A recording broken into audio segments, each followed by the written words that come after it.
Hey there. Welcome to another episode of Heart and Hustle, Visionary Healers, Movers, and Shakers.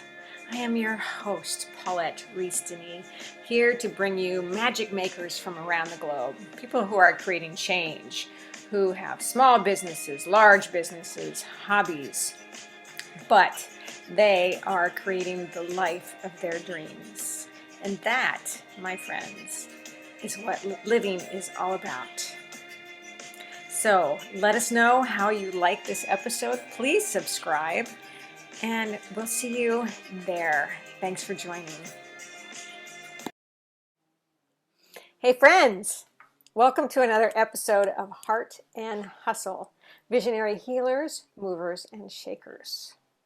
I am your hostess, Paulette Rees-Denis. I am your movement motivator and your passion instigator and your magic maker. And your transformational lifestyle and business creativity coach, among only a few other million things. But you know, in this series, I love to bring you people who are making magic, who are creating change, who are bringing goodness to the world, who are expressing their souls, who are living life and guiding others, inspiring others. And just moving with beautiful intention, with soul and body and mind and everything else in between. So, and I'm so excited. Finally, I get to bring you Sez Kristiansen today from Copenhagen. Yes, and thank you so much for having me. I'm so glad to have you. We've been trying to do this now for several months, and then COVID made everything crazy. And I first came in contact with Sez through Insight Timer. Oh, I didn't know that actually. Okay, wonderful. So you read a beautiful poem or meditation, and I'm like, who is this woman? I need to know her. She's amazing. And just an incredibly feminine, magical force. That was the feeling I got from you. And I'm like, and so I reached out. You know, what do? You reach out. Exactly. You want to meet someone, you got to say, hey. Exactly. Yes. And here you are. And my friends, I'm so happy to introduce her to you, and you will just fall madly in love with her and her work and her words and all that she's bringing to the world. So Sez, why don't you tell us a little bit about you and what's going on? Yeah. So I'm a poet and a mother, and I think they go quite well together, those two. I was born in Southern Africa, but I live in the Nordics now. I live in Denmark, and it's quite an adjustment to change hemisphere, never mind country. And I think over my lifetime, I've spent a lot of time kind of trying to make sense of my emotions and my highly sensitive ways of being. And it's always been poetry that has helped me make sense of my world and my emotions and dreams. You know, there is no other language that can really articulate like the experience we have in dreams, or when we're having some connection with our soul or spirit. There's no language I've ever found that has really been able to express it in the way that makes sense to me. So even since I was 8 years old, I was writing poetry, and my parents thought I was extremely strange, and I can only imagine now, having my own children and an 8-year-old, what it would be like to read poetry about the apartheid and growing up in a place with such extremes between poverty and wealth and color, and it just affected me so much as a child. So nature has been this kind of refuge that I've always found, and through being in nature and feeling so small in it, it's kind of led that poetry and nature combination to kind of come together within me. So So that's what I do, I guess. I combine nature and poetry into this kind of emotional healing practice. And at the moment, I'm working on a couple of books, as I'm always doing, I think, in the background of everything else. Yeah, that's my soul work for sure. Above it all, there's just something so old souled about holding a book in your hands. You know, even these days where everything's so digital, and you know, the first thing I do in the morning is open a book, like a physical book, and it's just something so different. So that's what I want to contribute towards in this world, at least. Well, I love that. And I'm so with you on the whole book thing. And as a Mm. publisher and an author, and I mean, I have a couple of my books, right? Yes, I You know. know, Yeah. and I've Amazing. done four. In fact, it's my year anniversary for my last one. Congratulations. That's Thank you. incredible. Thank you.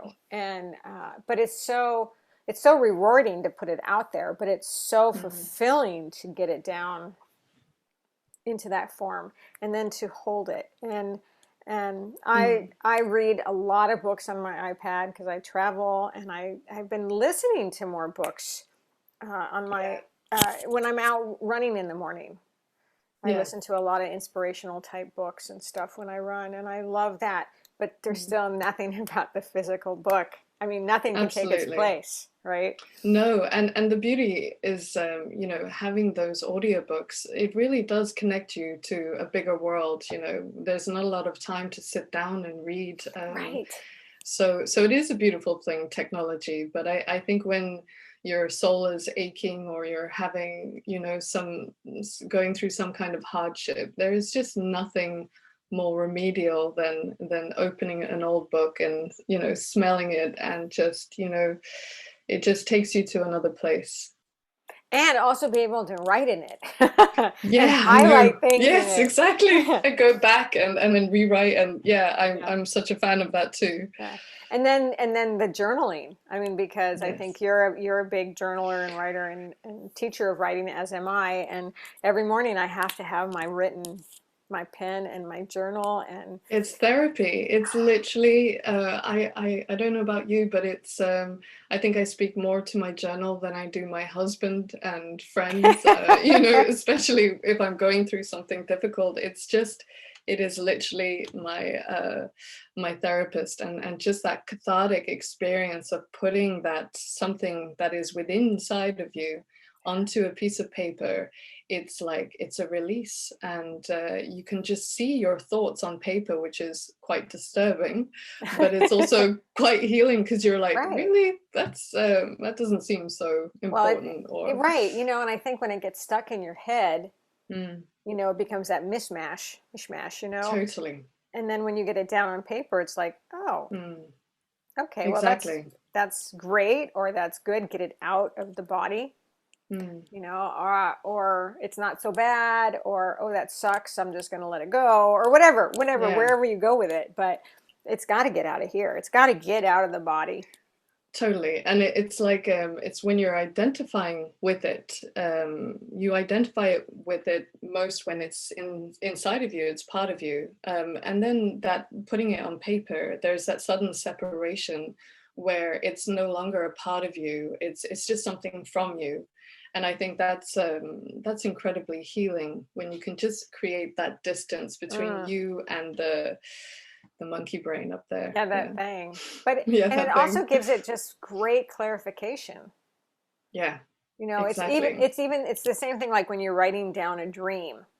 Mm, When you write it down and you find the words, it becomes such a different picture than what you had flying around in there, right? exactly. Isn't it amazing how, when you're trying to articulate a dream, just there's like almost this lacking of a language, you know, because how you, it's like a feeling, and it's all sensory, but when you put it down into that minimal sort of Neanderthal form of language, it makes it seem so less ethereal and Mm. magical, but it also kind of, it makes human sense, and you can Right. kind of Yes. see what it is that your subconscious is going through. So good. But it's hard, yeah. I love it. So I know that you're working on some new projects. And how do you work with people with your words and your poetry? What's your main, do you call yourself a coach? Do you call yourself a teacher, a guide? It's a good question, and it's something I think I'm still working on kind of defining for myself, because I feel as soon as I've defined it, it becomes a little too difficult to, I feel like what I can offer is something that is quite hard to define. So at the moment, the way I work with people is I offer to write them healing poetry. I like a personalized poem, and they go through a questionnaire, and we have a conversation about some of their pain points and what they're going through at the moment. And I go and take this story that they've given to me, and I go into the nature in our cabin, and I take it with me, and I listen to nature, and I sit with it, and I take it on as my own, and I find solutions and healings within nature.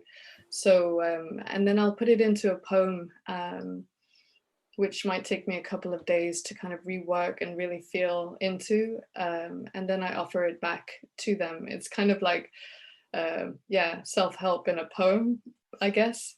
So I'm not sure exactly if it's, and I definitely encourage people to take what they resonate with, and leave what they don't, like they should do with everything, because I'm not a coach, but I'm just there to hear and see their pain. And I think sometimes that's just space holding is something quite incredible, just to feel like you're seen and heard. So whatever that is, that's what I am. Well, we need to coin a new term for Yeah, you. I know. What is? Oh, because it's really All incredible. kinds of weird. Well, and I mean, I know a woman, she's actually one of my dancers who is a painter, and she will work with somebody and channel, or whatever you want to call, like spirit animal guides, and then paint something for that person. So in That's a way, beautiful. it's the same kind of thing. It's just a different medium. Yes. And they're all tools. They're all beautiful tools for us to reach a deeper awareness and understanding.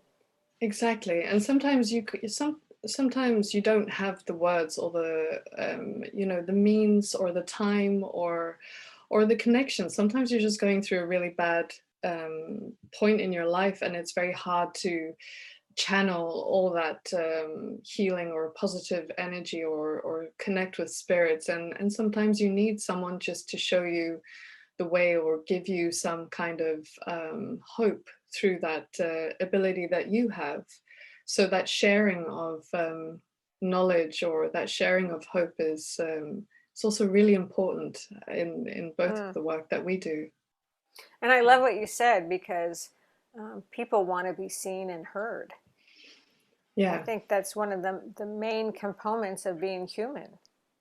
absolutely. And I think, I probably mostly because of personal experience, but that is so much why I got into this, and why I reply to every single one of the Insight Timer comments, because I'm so truly grateful that someone took the moment to listen and comment, and to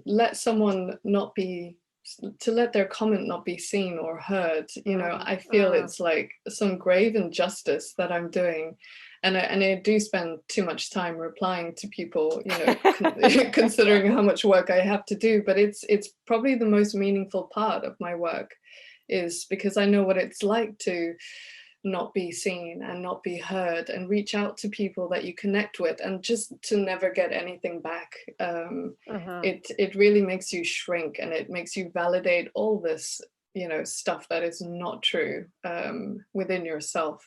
So I'm very conscious of that, at least. So was there something in your past that happened to you about that projected you Yes. onto this part of your path? I think mostly me not hearing or seeing myself has been a really big part of why I do what I do today. I think I've been drowning out a lot of my own wisdom and my intuition. I've been drowning out and escaping. I've traveled a lot and lived in a lot of different places.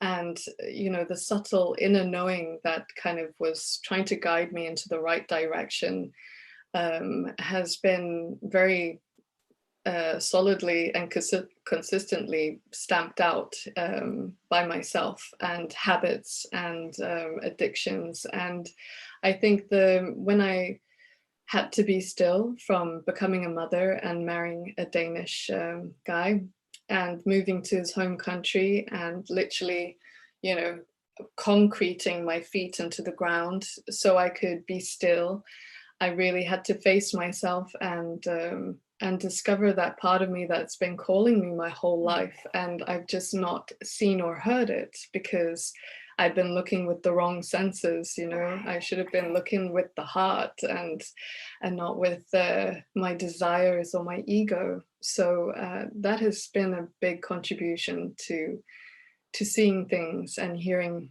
things properly in my life. So good. So good. We can run away or we can, Yes. you know, jump right in. I think I've always been a jumper inner. That's a good trait to have. I've never quite said it that way before, but so tell me about like your daily practice, self-care, writing, motherhood. Yeah. At the moment, so we live very, very small, and you know, behind this wall is a bunch of kids and a husband, you know, being quiet. So we've intentionally decided to live small, and so we could spend most of our time in our cabin. And so at the moment, we're kind of like sardines shuffling around. We have our routines, but we know which side of the apartment we can be on. My husband meditates on the balcony, and I meditate on the little patch of flooring that we have here.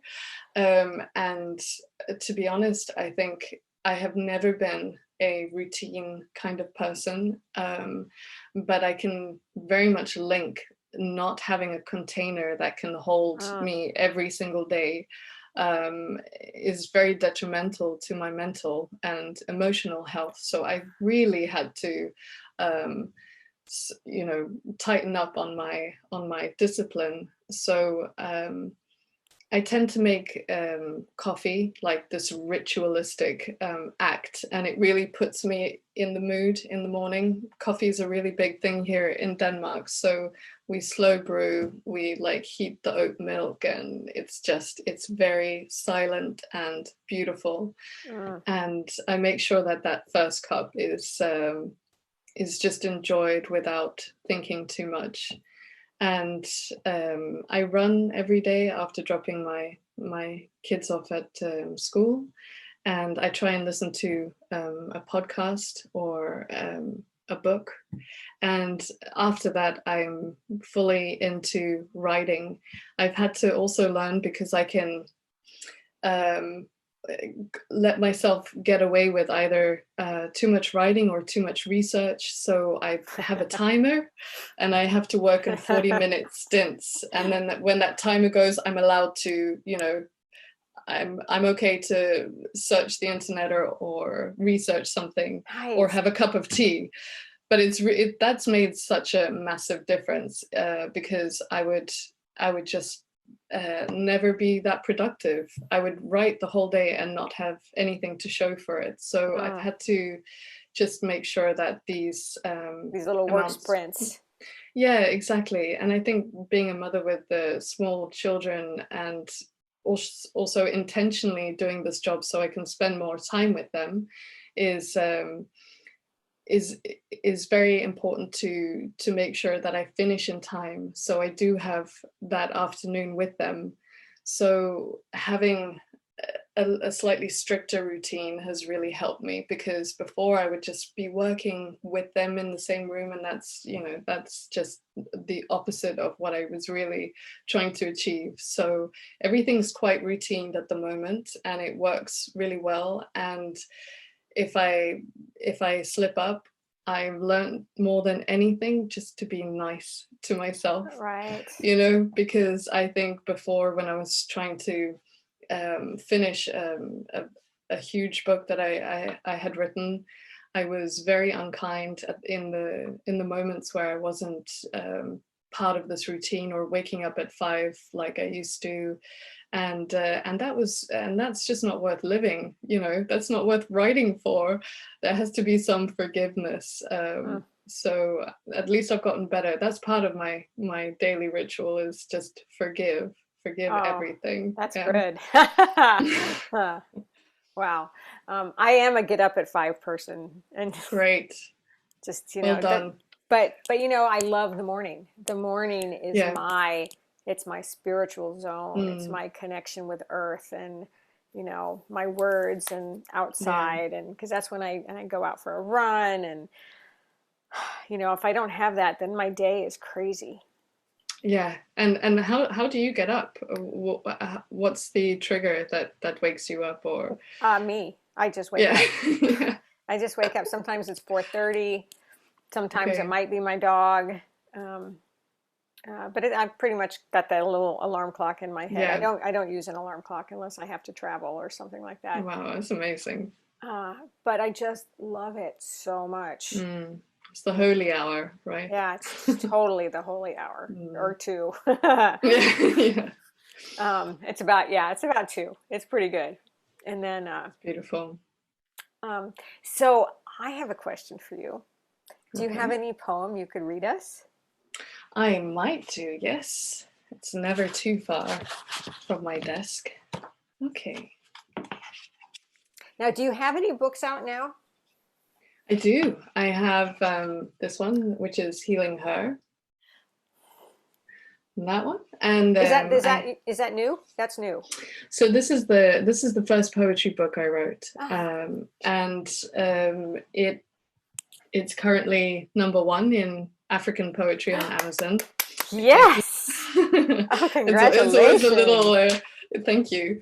And it's been out for a year and a half, I think. Okay. All right. And I have a new poetry book called Story Medicine, which is also out, and a journal, a guided journal as well. And And that's part of the work that you're doing right now too, isn't it? yes, that's part of the work as well. I'm writing the sequel to Healing Her, and it's always, I don't really get to choose what I do next. It comes from me. There's no choice. Yeah. It's like, this is what you're doing, and then I just have to begin, and it ends in a book.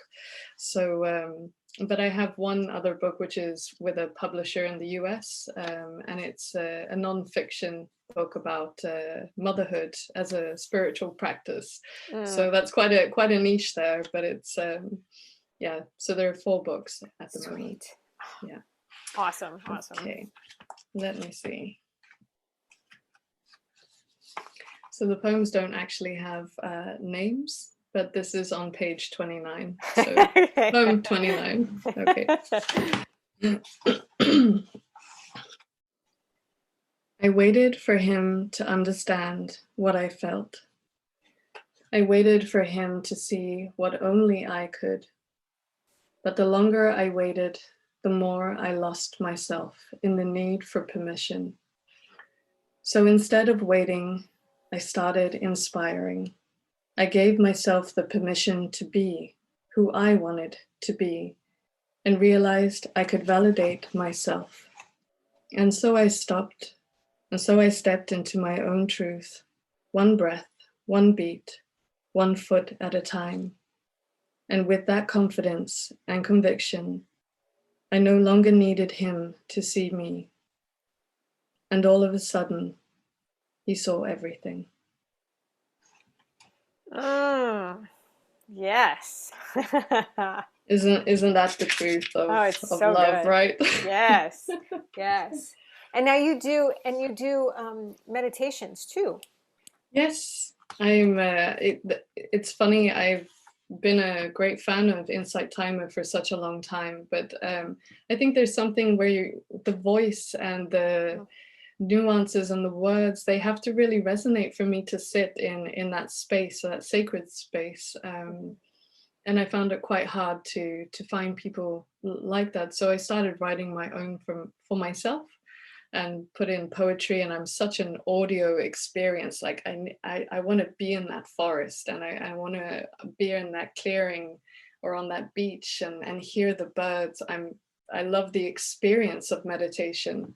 But for a long time I thought there was something wrong in having music, or like you just had to sit in silence. And when I started creating my own meditations, I was just like, this makes me happy. They're just there can't be anything wrong with that. So I shared them on Insight Timer, and there is a audience for poetic meditations, Yes, apparently. yes, Yes. yes, there is. And me. I'm so grateful. So beautiful. All right, my friends out there. So if you do Insight Timer, and of course I recommend Insight Timer to all my clients and students, and because I just love it and I use it every day. And so check out her stuff on Insight Timer, but also check out her stuff on her site, which is gorgeous because you have a new Thank website you. now, Yes, right? yes, finally, yes. Woo, man. I know I'm in the process of creating a whole new branding website and everything. And It takes over, doesn't it? It really, oh, the dreams about websites and oh God, yeah. but it's really quite beautiful. Quite Thank you. beautiful. Yeah. Thank And you. it feels like a journey in itself. Yes, that is so true and very well said. It's definitely a journey, and being represented in a website is extremely personal and challenging as well. Like the look and what your offerings are. It's all like a CV, you know. So it's quite the journey, like you say. It is. And I was just talking with my branding person, and it's all about your values, your Yeah. vision, Mm, and your mission. absolutely. You know, it's so Yeah. good. And yours is just exquisite. So, Thank you. do you have any words of inspiration or advice or anything you want to tell our people out here?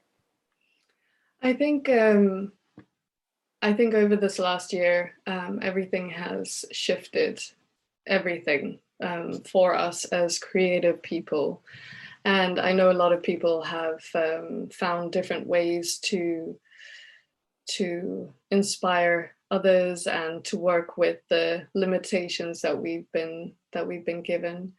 And just you know, evolution is adaptation. So I think for myself, having had to adapt, I really feel like it's been some part of my own growth and Mm. evolution, and just to keep reminding yourself of that, even if you've diversed or done something quite different, like make an entirely new website.